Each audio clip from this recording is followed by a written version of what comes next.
Hello students, welcome back to our channel.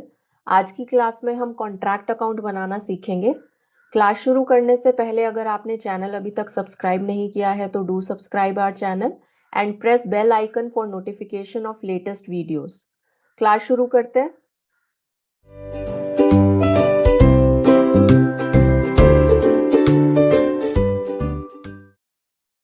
तो contract costing को समझने के लिए सबसे इजी एग्जांपल है आपका कंस्ट्रक्शन इंडस्ट्री का। तो उसमें क्या होता है, आपको डिफरेंट कॉन्ट्रैक्ट्स मिलते हैं। तो अगर आप कंस्ट्रक्शन इंडस्ट्री में हो तो काम तो आप कंस्ट्रक्शन का ही कर रहे हो, लेकिन जो हर एक कॉन्ट्रैक्ट है उसकी अपनी अलग रिक्वायरमेंट्स हैं।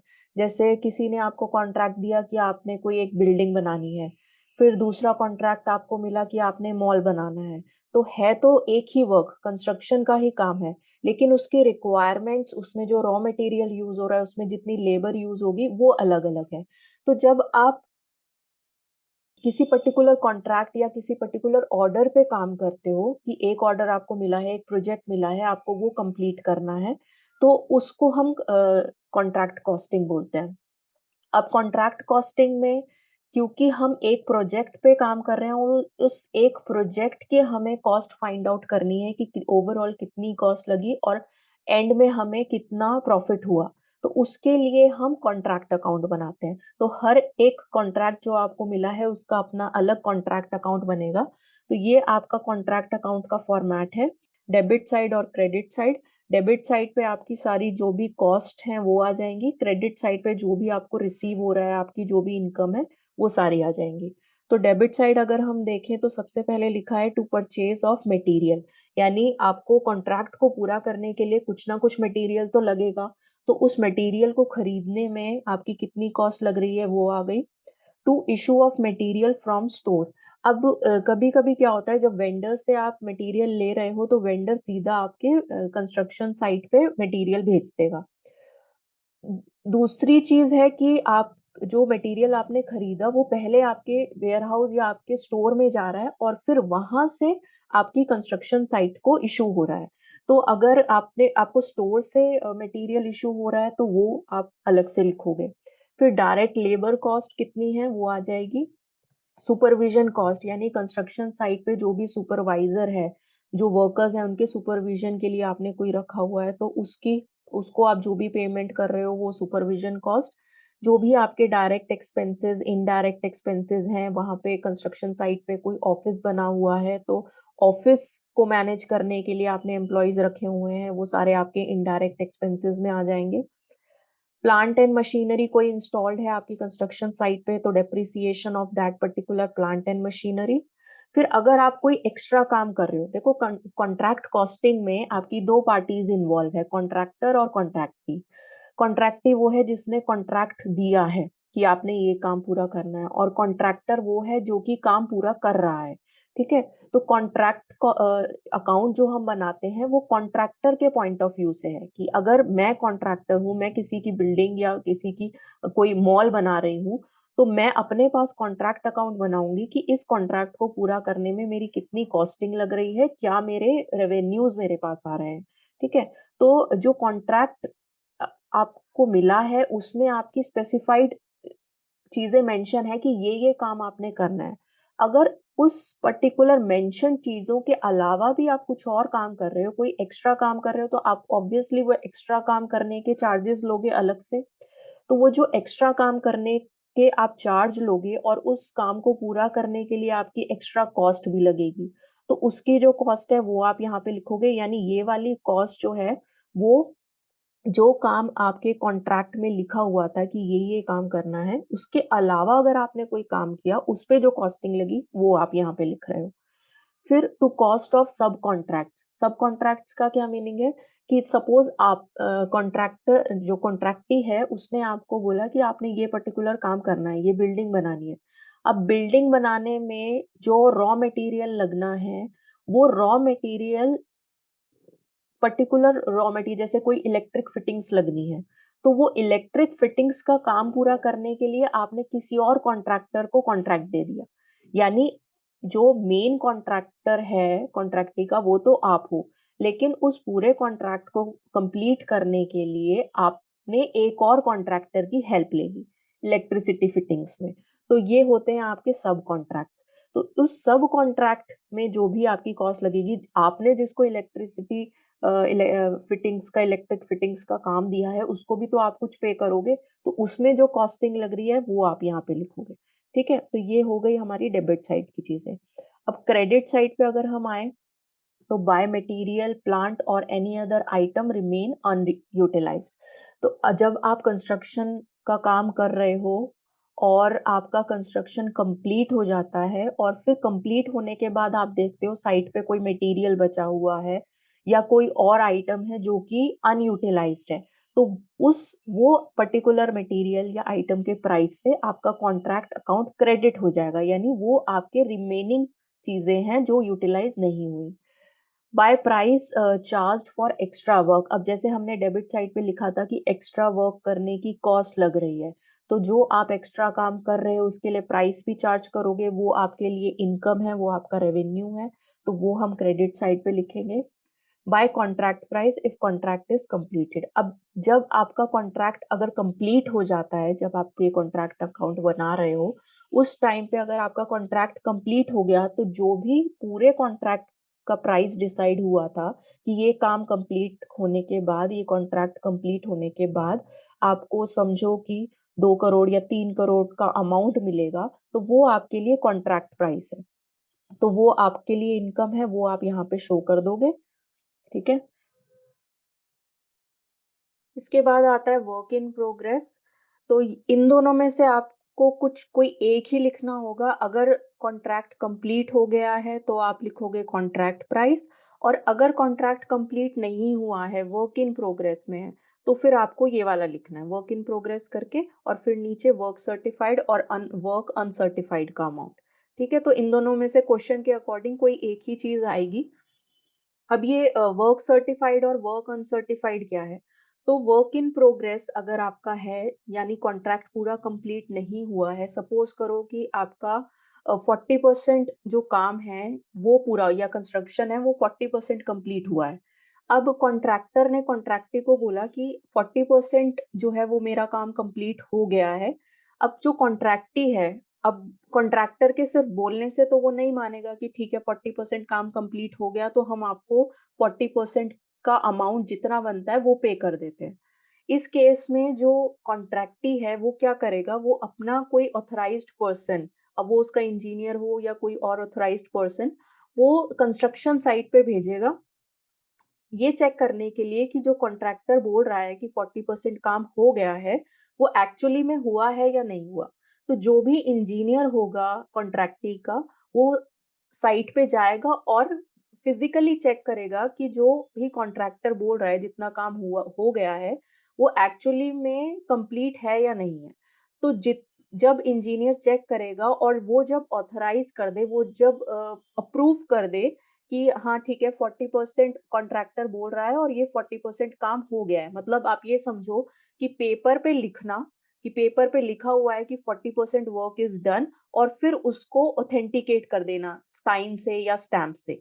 तो जो इंजीनियर है, जो कॉन्ट्रैक्टी के बिहाफ पे साइट पे जाके चेक करेगा कि एक्चुअली में कॉन्ट्रैक्टर जो बोल रहा है वो काम हो गया है, और फिर उसको अप्रूव कर देगा।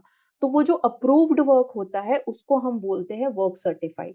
जैसे सपोज करो 40% जो काम है कॉन्ट्रैक्टर वो बोल रहा है कि 40% कंप्लीट हुआ, लेकिन जब इंजीनियर जो कि कॉन्ट्रैक्टी के बिहाफ पे जाके साइट पे चेक करेगा, उसने साइट पे जाके चेक किया तो सिर्फ 35% काम कंप्लीट हुआ था। तो ये जो 35% काम कंप्लीट हुआ है, कॉन्ट्रैक्टर बोल रहा है 40% हो गया था, लेकिन जब इंजीनियर ने जाके चेक किया तो सिर्फ 35% कंप्लीट हुआ था। तो इंजीनियर 35% का जो काम कंप्लीट हुआ है उसको अप्रूव करेगा। तो 35% वर्क इज सर्टिफाइड, तो वो वर्क सर्टिफाइड में आएगा। और जो 5% कंप्लीट नहीं हुआ है, 5% जो काम 40% कॉन्ट्रैक्टर बोल रहा था, जिसमें से 35% तो इंजीनियर ने सर्टिफाई कर दिया, यानी उसको अप्रूव कर दिया, लेकिन 5% को अप्रूव नहीं किया कि ये वाला 5% काम जो है वो अभी भी थोड़ा थोड़ा रह गया है, इसमें आपने और इम्प्रूवमेंट करनी है। तो जो काम इंजीनियर ने अप्रूव नहीं किया उसको हम बोलेंगे वर्क अनसर्टिफाइड। काम ओवरऑल 40% हो गया, लेकिन 40% में से सिर्फ 35% इंजीनियर ने अप्रूव किया, 5% काम में और थोड़ा इम्प्रूवमेंट बाकी है, तो 5% जो है वो वर्क अनसर्टिफाइड में आ जाएगा। ठीक है, अब इसका जो भी अमाउंट आएगा वो आप यहाँ पे लिख दोगे, जो भी वैल्यू आएगी। वर्क सर्टिफाइड हमेशा आपका कॉन्ट्रैक्ट प्राइस पे आप कैलकुलेशन करोगे, और वर्क अनसर्टिफाइड की कैलकुलेशन जो है वो कॉस्ट पे होगी। ठीक है, इसके बाद आता है आपका बैलेंसिंग फिगर, यानी हमने डेबिट साइड पे जो हमारी कॉस्ट थी वो लिख दी, क्रेडिट साइड पे जो भी हमें रिसीव हो रहा था वो हमने लिख दिया, वो अमाउंट हमने यहाँ पे लिख दिए एज आर इनकम्स। तो या तो कॉन्ट्रैक्ट प्राइस आएगा या वर्क इन प्रोग्रेस, दोनों में से कोई एक चीज आएगी।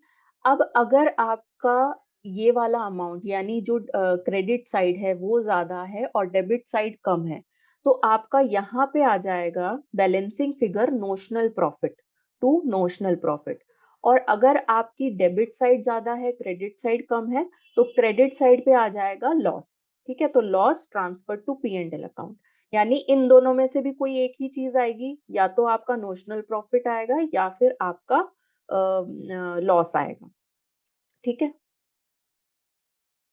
अब हमें ये समझना है कि यहाँ पे हमने टू प्रॉफिट क्यों नहीं लिखा, हमने लिखा टू नोशनल प्रॉफिट। तो ये नोशनल प्रॉफिट का मीनिंग क्या है? तो इसको हम ऐसे समझते हैं कि जैसे सपोज करो कि हमारा ओवरऑल जो हमारा टाइम पीरियड था,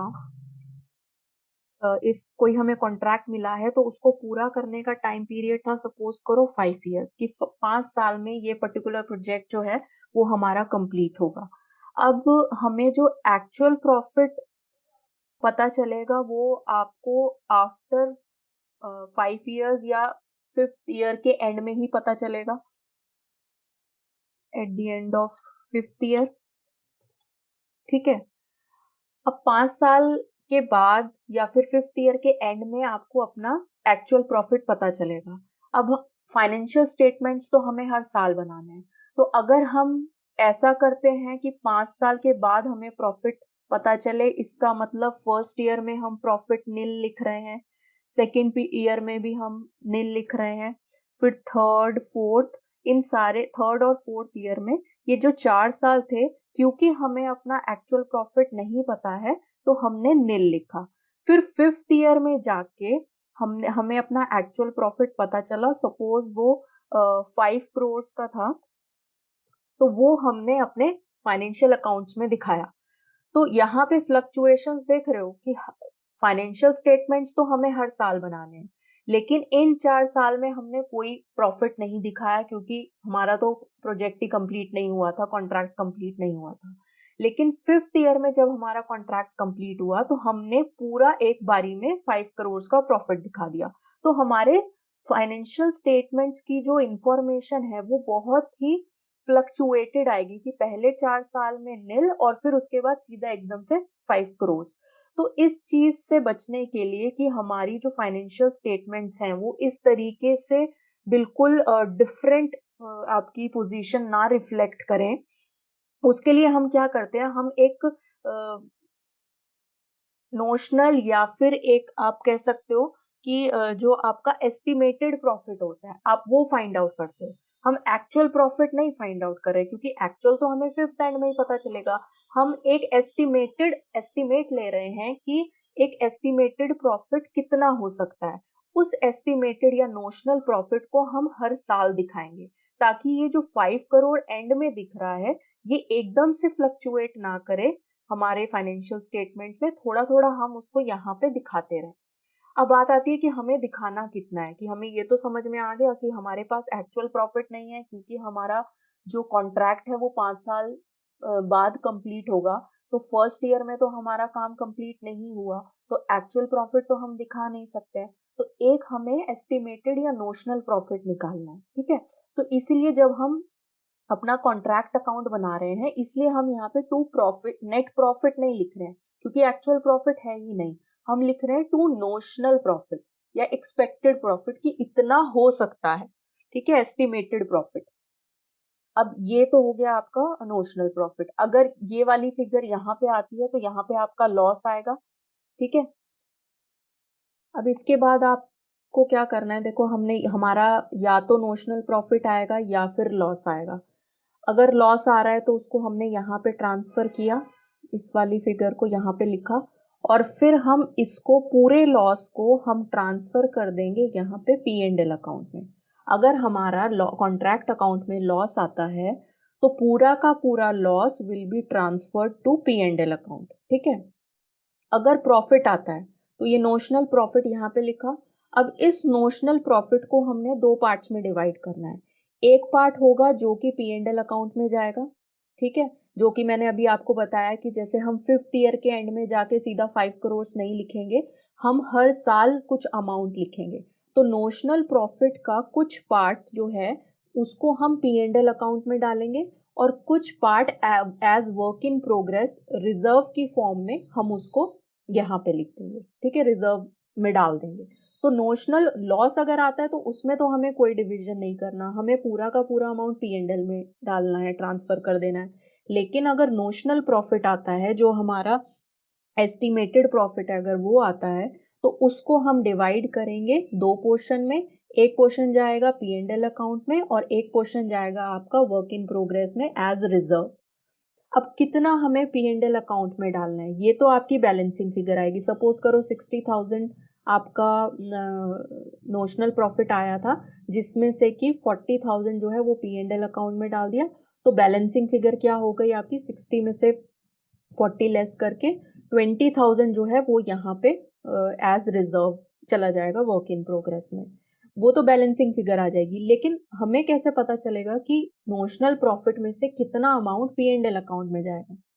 तो ये आपको या तो क्वेश्चन में स्पेसिफाई होगा कि क्वेश्चन में दिया जाएगा कि किस तरीके से ट्रीटमेंट करना है, कितना अमाउंट नोशनल प्रॉफिट में से पी एंड एल में जाना चाहिए। इन केस अगर क्वेश्चन साइलेंट है regarding the treatment of amount to be transferred to P and L account, तो उस केस में कुछ रूल्स हैं। अगर क्वेश्चन में दिया है तो हम उसके हिसाब से करेंगे, अगर क्वेश्चन में नहीं दिया, क्वेश्चन साइलेंट है, तो हमें कुछ रूल्स फॉलो करने हैं, ठीक है। तो ये आपके कुछ रूल्स हैं। दो टेबल्स में हमने इसको डिवाइड किया है। फर्स्ट पार्ट में क्या कह रहा है, फर्स्ट कॉलम में percentage of work certified to contract price. Work certified मैंने अभी आपको बताया क्या होता है। तो आपने वर्क सर्टिफाइड की परसेंटेज देखनी है, क्वेश्चन में क्या दी हुई है, कितना काम जो कॉन्ट्रैक्टी का इंजीनियर था उसने अप्रूव कर दिया है, या कितना काम अप्रूव्ड है, उसका परसेंटेज या फिर फ्रैक्शन में क्या दिया हुआ है क्वेश्चन में। तो उसके अकॉर्डिंग, उस वर्क सर्टिफाइड की परसेंटेज के अकॉर्डिंग आपको अमाउंट देखना है जो पी एंड एल में क्रेडिट होगा नोशनल प्रॉफिट में से।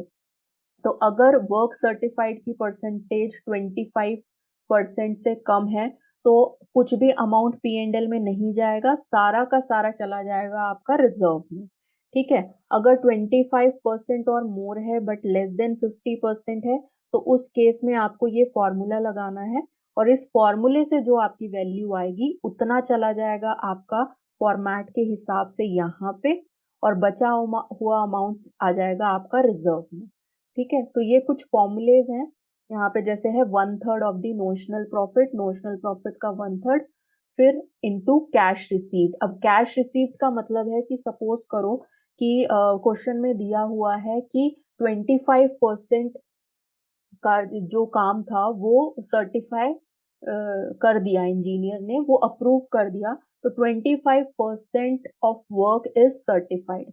अब जो कॉन्ट्रैक्टी है उसने ये जो सर्टिफाइड वर्क था, जो काम हो गया था, अप्रूव हो गया था, उस उसके बेसिस पे 2 लाख रुपीज जो है वो कॉन्ट्रैक्टर को पे कर दिए। तो this 2 lakh rupees is cash received. तो जितना अमाउंट कॉन्ट्रैक्टर को मिला कॉन्ट्रैक्टी से, वो आपका कैश रिसीव्ड हो जाएगा, डिवाइडेड बाय वर्क सर्टिफाइड। तो वर्क सर्टिफाइड की जो भी वैल्यू है वो यहाँ पे आ जाएगी। अगर आपका वर्क सर्टिफाइड 50% और मोर है बट लेस देन 90%, तो ये फॉर्मूला है 2/3 of the notional profit into cash received divided by work certified. और फिर इसके बाद लास्ट आता है आपका अगर वर्क सर्टिफाइड इज 90% और मोर। तो ये आपके सारे फॉर्मूलेज हैं, यानी इस डी वाले पार्ट में ये आपके पास टोटल 5 फॉर्मूलाज है। तो ये जिस तरीके से आपको क्वेश्चन में इंफॉर्मेशन गिवन है, ठीक है, जिस भी फॉर्मूले की सारी चीजें आपको गिवन है क्वेश्चन में, आप उसके हिसाब से ये वाली वैल्यू निकाल सकते हो। तो इसको हम नियरली कंप्लीशन स्टेज बोलते हैं। तो ज्यादातर आपका यही वाले 3 सॉल्व करने आते हैं, ये वाला बहुत कम आता है नियरली कंप्लीशन वाला। फिर भी अगर एग्जाम में आ जाता है तो ये फॉर्मूले हैं, इनमें से कोई भी फॉर्मूला यूज करके जिसकी सारी इंफॉर्मेशन गिवन है, ठीक है, तो आप यहाँ से ये वैल्यू निकाल सकते हो। सपोज करो आपको कैश रिसीव्ड नहीं दिया है, तो ये फॉर्मूला तो नहीं लग सकता है, ठीक है, ये वाला। तो जहाँ पे कैश रिसीव नहीं है वो वाला फॉर्मूला लगा दो। तो वो डिपेंड करेगा कि क्वेश्चन में क्या इंफॉर्मेशन गिवन है। अच्छा, यहाँ पे आपकी एक टर्म आती है एस्टिमेटेड कॉस्ट की। तो एस्टिमेटेड कॉस्ट कैसे निकालना होगा? कॉस्ट ऑफ वर्क डन और कॉस्ट टू डेट, यानी अभी तक जितना काम हुआ उस पे कितनी कॉस्ट लगी, प्लस फर्दर एस्टिमेटेड कॉस्ट। तो जितना काम हो चुका है उसकी कॉस्ट, प्लस इसके अलावा भी अगर आपने कोई खर्चा किया है तो वो आपकी टोटल कॉस्ट में ऐड होके एस्टिमेटेड कॉस्ट आ जाएगी, ठीक है। तो ये आपका मेन जो है कॉन्ट्रैक्ट अकाउंट का फॉर्मेट था। इसमें आपने ध्यान रखना है, या तो हमारे फॉर्मेट में नोशनल प्रॉफिट आएगा या फिर लॉस आएगा, और इन दोनों में से भी कोई एक आएगा। यानी या तो हम ओवरऑल कॉन्ट्रैक्ट प्राइस लिखेंगे अगर पूरा का पूरा कॉन्ट्रैक्ट कंप्लीट हो गया है तो, या फिर हमारा वर्क इन प्रोग्रेस आएगा। तो दोनों में से कोई एक ही चीज आएगी, ठीक है। और फिर उसके बाद अगर लॉस आ जाता है तो पूरा का पूरा लॉस का अमाउंट तो पी एंड एल अकाउंट में ट्रांसफर हो जाएगा। अगर नोशनल प्रॉफिट आता है तो उसको हम दो पार्ट्स में डिवाइड करेंगे। एक कुछ अमाउंट जाएगा पी एंड एल अकाउंट में, तो वो हम देखेंगे क्वेश्चन में कि अगर कुछ दिया है तो उसके हिसाब से कैलकुलेशन करेंगे, और कुछ नहीं दिया है तो ये फॉर्मूलेज लगा के हम इसके हिसाब से कैलकुलेशन करेंगे, ठीक है। और बचा हुआ अमाउंट जो है वो हो जाएगा आपका work in progress as reserve में चला जाएगा, ठीक है। तो ये फॉर्मेट है, ये और ये फॉर्मूलेज हैं। अब इससे और थोड़ा सा फॉर्मेट और ये फॉर्मूलेज क्लियर हो जाएंगे जब हम क्वेश्चन देखेंगे। तो अभी हम एक क्वेश्चन देखते हैं जिससे इस पे और थोड़ा सा क्लैरिटी आ जाए। तो ये हम क्वेश्चन देख रहे हैं, क्वेश्चन नंबर 9 है, elements of cost accounting by Maheshwari and Mittal book से, पेज नंबर 343 पे। इस क्वेश्चन में कह रहा है following amounts have been spend on a contract still unfinished on 31 December 2016। तो ये अमाउंट हमने कुछ स्पेंड किया है कॉन्ट्रैक्ट पे, और कॉन्ट्रैक्ट अभी तक कंप्लीट नहीं हुआ है। मटेरियल पे दे रखा है आपका 80,000, वेजेस पे 70,000 स्पेंड किया, डायरेक्ट वेजेस है आपकी 50,000। Rupees 2 lakh have been received from the contractee being 80% of work certified. यानी जो भी आपका वर्क सर्टिफाइड का अमाउंट था उसका 80% आपने रिसीव किया कॉन्ट्रैक्टी से, और वो 80% जो है वो 2 लाख बनता है। Calculate profit to be credited to P and L account uncertified work in progress being 10,000। तो पी एंड एल अकाउंट में आप कितना प्रॉफिट क्रेडिट करोगे वो आपने फाइंड आउट करना है। अनसर्टिफाइड वर्क का आपको अमाउंट दिया हुआ है 10,000, और टोटल वैल्यू ऑफ कॉन्ट्रैक्ट है 4 लाख रुपीज, ठीक है। अब यहाँ पे पहली चीज कि हमारा कॉन्ट्रैक्ट कंप्लीट नहीं हुआ है, तो हमने जो फॉर्मेट में देखा था क्रेडिट साइड पे हम लिखते हैं बाय कॉन्ट्रैक्ट प्राइस। तो ये हमें नहीं लिखना है क्योंकि हमारा कॉन्ट्रैक्ट कंप्लीट नहीं हुआ है, ठीक है। तो हम डेबिट साइड से शुरू करेंगे। डेबिट साइड पे हमारी कॉस्ट आ जाएंगी। तो सबसे पहले तो है हमारा मटेरियल।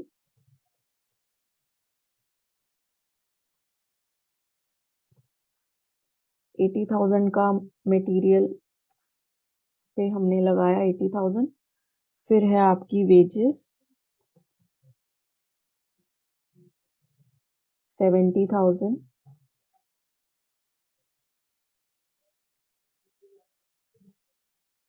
फिर है डायरेक्ट चार्जेस,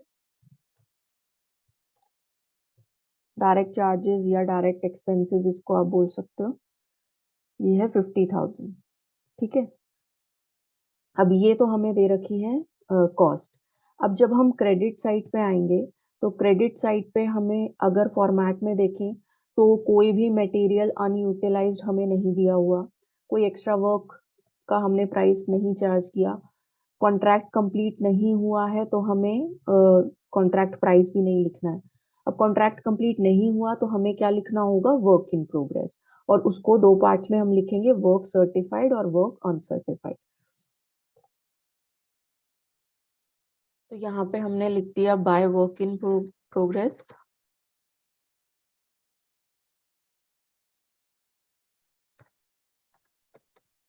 अब इसमें हमें दो पार्ट्स में लिखना है, पहला होगा आपका वर्क सर्टिफाइड और दूसरा होगा आपका वर्क अनसर्टिफाइड।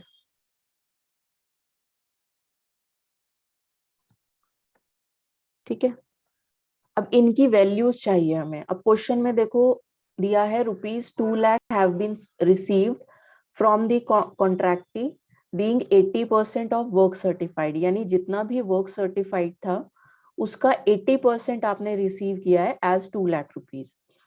डायरेक्ट हमें वर्क सर्टिफाइड की वैल्यू नहीं दी हुई, तो हमें इसको वर्किंग नोट में कैलकुलेशन करनी होगी। तो हम यहाँ लिख देते हैं working note number 1। Work uncertified की वैल्यू हमें दी हुई है, यहाँ पे लिखा है uncertified work in progress being 10,000, तो यहाँ तो हम 10,000 लिख देंगे और इसकी वैल्यू हमें वर्किंग नोट में निकालनी है। ठीक है, तो अगर हम वर्किंग नोट नंबर 1 बनाएं,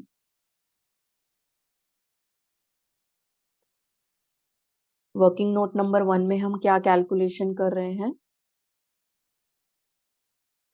वैल्यू ऑफ वर्क सर्टिफाइड। ठीक है, अब क्वेश्चन के हिसाब से हमें बोला है जो भी आपका कैश रिसीव्ड है, कितना आपको कैश रिसीव हुआ है, this cash received is equals to 80% of work certified.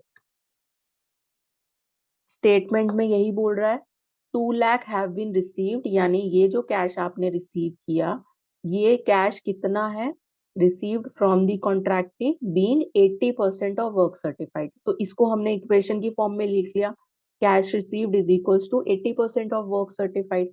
अब कैश रिसीव्ड आपको कितना दिया हुआ है, 2 lakh, equals to 80% of work certified. ठीक है, तो इससे हम यहाँ से वर्क सर्टिफाइड की वैल्यू निकाल सकते हैं। तो वर्क सर्टिफाइड आपका हो जाएगा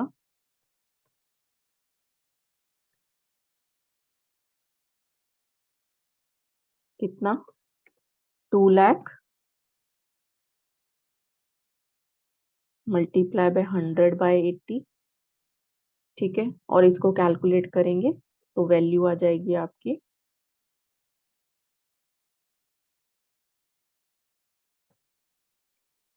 2,50,000। इसका मतलब टोटल हमारा जो वर्क सर्टिफाइड था वो था 2,50,000 अमाउंट का।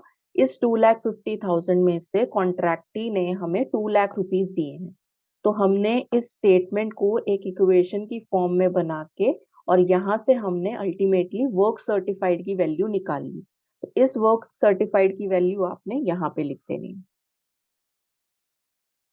ये नहीं करना कि 2 लाख रुपीज जो है वो वर्क सर्टिफाइड है, 2 लाख रुपीज वर्क सर्टिफाइड की वैल्यू नहीं है। 2 लाख रुपीज जो है, जितना वर्क सर्टिफाइड था उसमें से 80% ही रिसीव हुआ कॉन्ट्रैक्टर को।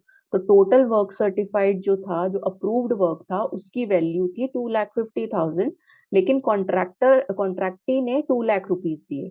ठीक है, तो यहाँ पे कंफ्यूज नहीं होना है। तो 250 हमने निकाल ली वर्क सर्टिफाइड की वैल्यू। अब हमें देखना है कि डेबिट साइड पे नोशनल प्रॉफिट आएगा या फिर क्रेडिट साइड पे आपका लॉस आएगा। तो अगर हम इसका टोटल करें, ये आपका 260 आता है। ठीक है,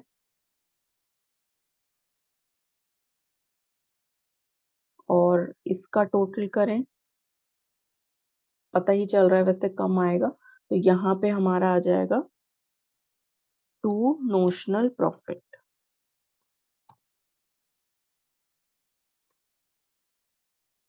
और इसको हम लिख देंगे कैरेट डाउन। ठीक है, तो ये 260 यहाँ पे आया और यहाँ पे आपकी बैलेंसिंग फिगर में नोशनल प्रॉफिट आ गया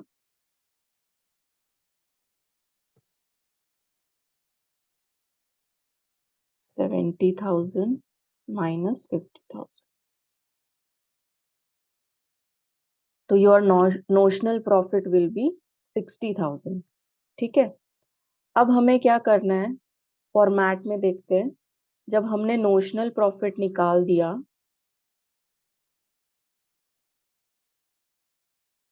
ये हमारा नोशनल प्रॉफिट आया, इसको हम यहाँ पे ब्रॉड डाउन ले आएंगे और फिर इस नोशनल प्रॉफिट को डिवाइड करेंगे दो पार्ट्स में। कुछ पोर्शन जाएगा आपका पी एंड एल अकाउंट में और कुछ पोर्शन जाएगा आपका वर्क इन प्रोग्रेस में एज रिजर्व। तो यहाँ पे हमारा आ गया ये वाला जो नोशनल प्रॉफिट है, यहाँ आ जाएगा आपका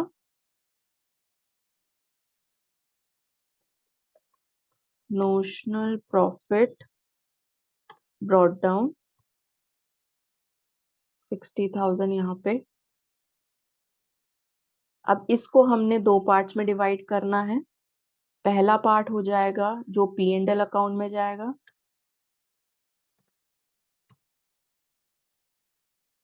और जो रिमेनिंग बैलेंस बचेगा आपका वो चला जाएगा आपका वर्क इन प्रोग्रेस में एज रिजर्व। ठीक है, अब ये दो वैल्यूज हमें निकालनी है।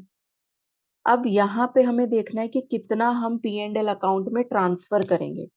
क्वेश्चन में कुछ भी नहीं दिया इसके ट्रीटमेंट के रिगार्डिंग कि कितना पोर्शन यहाँ पे जाना चाहिए। तो अगर क्वेश्चन साइलेंट है regarding the amount to be transferred to P and L account, तो उस केस में हमें क्या करना होगा, हमें रूल्स फॉलो करने हैं। तो जैसे मैंने आपको ये बताया कि कितना परसेंटेज ऑफ वर्क सर्टिफाइड है उसके हिसाब से हम फॉर्मूला लगा के कैलकुलेट करेंगे कि पी एंड एल में कितना अमाउंट क्रेडिट करना है। अब ये फॉर्मूला लगा आइडेंटिफाई करने के लिए कि कौन सा फॉर्मूला लगेगा, हमारे पास वर्क सर्टिफाइड की परसेंटेज होनी चाहिए। तो यहाँ पे हमें क्वेश्चन में वर्क सर्टिफाइड की परसेंटेज नहीं दी कि एक्चुअली में कितना काम कंप्लीट हुआ है। तो ये वैल्यू निकालने के लिए पहले हमें निकालना पड़ेगा परसेंटेज ऑफ वर्क सर्टिफाइड। ठीक है, तो जब हम वर्किंग नोट नंबर 2 बना रहे हैं, इसमें हम क्या कैलकुलेट कर रहे हैं, amount to be credited to P and L account.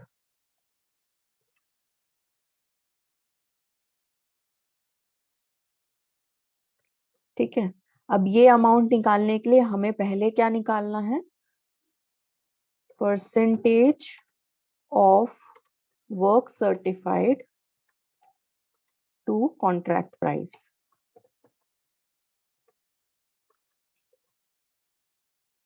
यहाँ पे कौन सा फॉर्मूला लगेगा उसके लिए हमें निकालना है percentage of work certified to contract price. तो ये हम कैसे निकालेंगे, simple, work certified divided by contract price into 100। Work certified contract price पे निकलता है, तो वर्क सर्टिफाइड हमने निकाला था 2,50,000 divided by contract price question में हमें दिया हुआ है 4 लाख, परसेंटेज निकाल रहे हैं तो इनटू 100, तो ये आ गया हमारा 62.5। तो 62.5 लाया करता है इधर सी पार्ट में 50% और मोर बट लेस देन 90%। इसका मतलब नोशनल प्रॉफिट का जो पार्ट हमें पी एंड एल अकाउंट में ट्रांसफर करना है वो आएगा हमारा इस फॉर्मूले से, 2/3 of notional profit multiply by cash receive divided by work certified. तो इससे हम ये यहाँ की वैल्यू फाइंड आउट करेंगे। तो ये हमारा फॉर्मूला है 2/3 of notional profit multiply by cash received divided by work certified। ठीक है। तो इसकी हमें वैल्यू निकालनी हो तो 2/3 ऑफ नोशनल प्रॉफिट था हमारा 60,000 multiply by cash received, cash हमें रिसीव हुआ था 2 lakh, divided by work certified हमने निकाला था 2,50,000। ठीक है। तो यहाँ से वैल्यू आ जाएगी आपकी 32,000 इस फॉर्मूले से। इसका मतलब यहाँ पे आप लिख दोगे 32,000 और जो रिमेनिंग बैलेंस होगा टोटल यहाँ पे है 60,000, यहाँ पे भी 60,000 और जो आपकी बैलेंसिंग फिगर है ये आ जाएगी आपकी 60,000 माइनस 32,000 वर्क इन प्रोग्रेस में। तो हमने क्या किया, जो 60,000 नोशनल प्रॉफिट आया था इसको सबसे पहले हमने आइडेंटिफाई किया कि इसमें से कितना पोर्शन P&L अकाउंट में जाएगा। अगर क्वेश्चन में दिया होता कि कितना पोर्शन या क्या ट्रीटमेंट करना है, कितना परसेंटेज इसका यहाँ पे P&L में लेना है, तो हम क्वेश्चन के हिसाब से करते। लेकिन क्वेश्चन में नहीं दिया था तो हमने फिर रूल्स फॉलो करके पहले परसेंटेज निकाला वर्क सर्टिफाइड का और फिर उस हिसाब से देखा कौन सा फॉर्मूला लगेगा और फिर इसकी वैल्यू निकाली और वर्क इन प्रोग्रेस में हमारा चला गया बैलेंसिंग फिगर। ठीक है। तो ये हमारा कॉन्ट्रैक्ट अकाउंट था। आई होप आपको समझ में आया होगा। बाकी हम नेक्स्ट क्लास में करेंगे। अगर आपको आज का वीडियो अच्छा लगा हो तो do like, share and subscribe to our YouTube channel और press bell icon for notifications. तो नेक्स्ट क्लास में हम मिलते हैं। Okay, bye bye.